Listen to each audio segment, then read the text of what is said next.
नाजरीन, कबूतर बद्दुआ क्यों देता है? घर में कबूतर पालना कैसा है?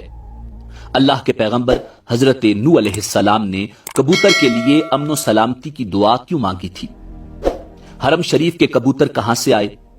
रोजा रसूल सल्लल्लाहु अलैहि वसल्लम के कबूतर अचानक मरने क्यों लगे थे? क्या कबूतर की मीट पाक है या नापाक? कबूतर का गोश्त खाना जायज है या नाजायज? अगर कोई शख्स ख्वाब में कबूतर देखे तो उसकी ताबीर क्या होगी? यही हमारी आज की वीडियो का मौजू होगा और आज हम आपको कबूतर के हवाले से इंतहाई हैरतंगेज मालूमात फराहम करेंगे। नाज़रीन, कबूतर एक ऐसा खूबसूरत और दिलकश परिंदा है जो हर किसी को अच्छा लगता है और यही वजह है कि यह परिंदा अक्सर घरों में पाला जाता है और घरों के अलावा अक्सर मेज़ारों पर भी मौजूद होता है। तफसीर रूहुल बयान में लिखा है कि जब अल्लाह के पैगंबर हजरत नूह अलैहिस्सलाम की कश्ती जूदी पहाड़ पर ठहरी तो अल्लाह के पैगंबर ने परिंदों में से कव्वे को हुक्म दिया कि जाओ और जमीन का जायजा लेकर आओ कि जमीन पर कितना पानी बाकी है, यानी पानी खुश्क हुआ या नहीं। कव्वा वहां से उड़कर गया तो उसे कोई मुर्दार मिल गया और कव्वा उस मुर्दार को खाने में मशगूल हो गया और वापस पलट कर ना आया। उसे अल्लाह के पैगंबर का हुक्म भूल गया। उसके बाद हजरत नूह अलैहिस्सलाम ने कबूतर को जमीन का जायजा लेने के लिए भेजा। कबूतर जैतून के दरख्त का एक पत्ता लेकर हाजिर हुआ तो हजरत नूह अलैहिस्सलाम समझ गए कि पानी अभी बिल्कुल खत्म नहीं हुआ। उसके बाद हजरत नूह अलैहिस्सलाम ने कुछ दिनों के बाद कबूतर को दोबारा भेजा। जब कबूतर दोबारा हजरत नूह अलैहिस्सलाम के पास वापस आया तो उसके पांव में कीचड़ लगा हुआ था, जिससे अल्लाह के पैगंबर समझ गए कि पानी जमीन जज़ब कर गई है मगर कीचड़ अभी बाकी है। हजरत नूह अलैहिस्सलाम कबूतर की उस जहानत से बहुत खुश हुए और कबूतर को अमन सलामती की दुआ दी। ये उसी दुआ की बरकत है कि लोग आज भी कबूतर को अच्छा समझते हैं।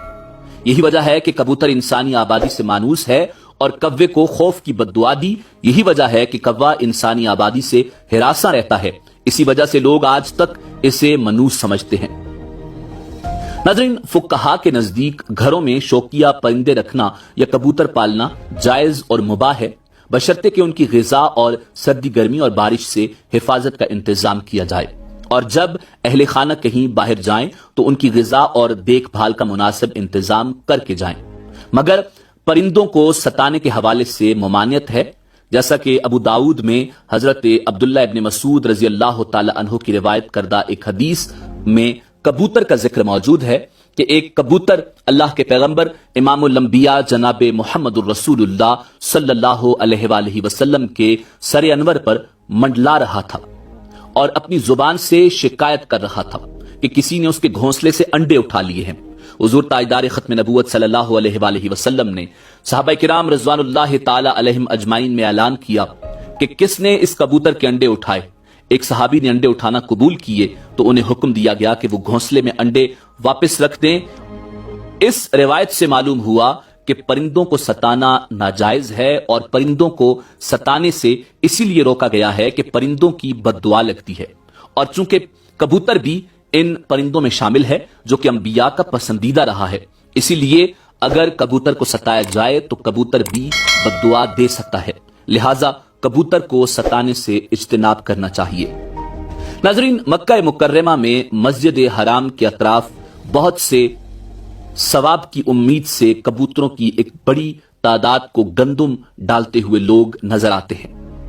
जैसे ही इस मुकद्दस शहर की सरजमीन पर पांव रखा जाए तो कबूतरों के झुंड लोगों का इस्तकबाल करते दिखाई देते हैं। गर्दनों के नजदीक नीले या सब्ज माइल परों वाले ये कबूतर खास अहमियत के हामिल होते हैं, इसलिए कि एहराम की हालत में या उसके बगैर भी किसी तौर इन कबूतरों का शिकार जायज नहीं। इनके शिकार या कत्ल करने की सूरत में फिदिया या दम वाजिब आता है। एक रिवायत यह है कि ये कबूतर उन कबूतरों की नस्ल से हैं जिन्होंने रसूल कायनात इमामुल अंबिया जनाब मुहम्मदुर रसूलुल्लाह सल्लल्लाहु अलैहि वसल्लम के गार सोर में कयाम के दौरान गार के दरवाजे पर घोंसले बना डाले थे और अंडे दिए थे। एक दूसरी रिवायत के मुताबिक हरम मक्की के कबूतरों की नस्ल का ताल्लुक उन अबाबील परिंदों से है जो समंदर की जानिब से आए थे और उन्होंने अपने पंजों में पत्थर और कंकरियां थाम रखे थे تاکہ بیت اللہ کو منہدم کرنے کے ارادے سے آنے والے یمن کے بادشاہ ابرہہ الاشرم کو باز رکھا جائے۔ ناظرین، ایک مرتبہ انتظامیہ نے مسجد نبوی شریف صلی اللہ علیہ وآلہ وسلم کے حرم انور کو صاف ستھرا رکھنے کے لیے فیصلہ کیا کہ حرم شریف میں کبوتروں کے لیے دانہ نہ ڈالا جائے۔ اس طرح کبوتر دانے کی تلاش کے لیے دوسری جگہوں پر منتقل ہو جائیں گے۔ اس حکم پر عمل کیا گیا اور کئی دن تک دانہ نہ ڈالا گیا، مگر کبوتروں کی گنبد خضرا سے محبت کا یہ عالم تھا کہ بھوک سے مر رہے تھے، مگر آستانہ محبوب صلی اللہ علیہ وآلہ وسلم چھوڑنے کے لیے تیار نہیں تھے۔ اہل مدینہ نے اپنی آنکھوں سے یہ عشق و محبت بھرا منظر دیکھا۔ پھر دنیا میں یہ بات شہرت پکڑ گئی کہ لوگوں نے حکومت سے درخواست کی کہ کبوتروں کو دانہ ڈالنے کی اجازت دی جائے۔ تب حکومت نے پھر حسب سابق کبوتروں کو دانہ ڈالنا شروع کر دیا۔ کبوتر کی بیٹ پاک ہے اور چادر کے جس حصے پر لگی ہو صرف اسی حصے کو دھو لیں، پوری چادر دھونے کی ضرورت نہیں، اور اس کا گوشت کھانا جائز اور حلال ہے۔ خواب میں کبوتر کی تعبیر امین، قاصد، سچے دوست اور باوفا محبوب سے دی جاتی ہے۔ بسا اوقات خواب میں کبوتر کا نظرانہ ایسی بابرکت اور حسین و جمیل عورت کی طرف اشارہ ہوتا ہے جو کہ اپنے شوہر کے علاوہ کسی اور کی خواہش مند نہ ہو۔ اگر خواب میں کبوتر کسی مریض کے سر پر بیٹھا ہوا دکھائی دے تو اس کی تعبیر مریض کی موت سے بھی دی جاتی ہے۔ اگر کسی نے خواب میں دیکھا کہ وہ کبوتروں کو دانہ ڈال رہا ہے اور ان کو اپنی طرف بلا رہا ہے تو تعبیر یہ ہوگی کہ وہ شخص قوم کی قیادت کرے گا۔ بس اگر کوئی آدمی خواب میں کبوتر اور کوے کو ایک جگہ جمع کر لے تو ان کو ایک جگہ دیکھے تو تعبیر یہ ہوگی کہ وہ قوم کی قیادت کرے گا، کیونکہ ہر وہ چیز جو خواب میں اسے اپنے غیر جنس کے ساتھ جمع ہو اس کی تعبیر قیادت سے دیتے ہیں، خصوصاً کووں کے سلسلے میں کہ کووں کا شمار فاسقین میں ہوتا ہے۔ خواب میں کبوتر کی آواز کلام باطل کی علامت ہے۔ ناظرین، اسی امید کے ساتھ اجازت دیجیے کہ آپ کو ہماری ویڈیو پسند آئی ہوگی۔ ملتے ہیں بہت جلد ایک نئی تاریخی، تحقیقی اور معلوماتی ویڈیو کے ساتھ۔ دیکھتے رہیے info@adil۔ اللہ رب العزت آپ کا حامی و ناصر ہو۔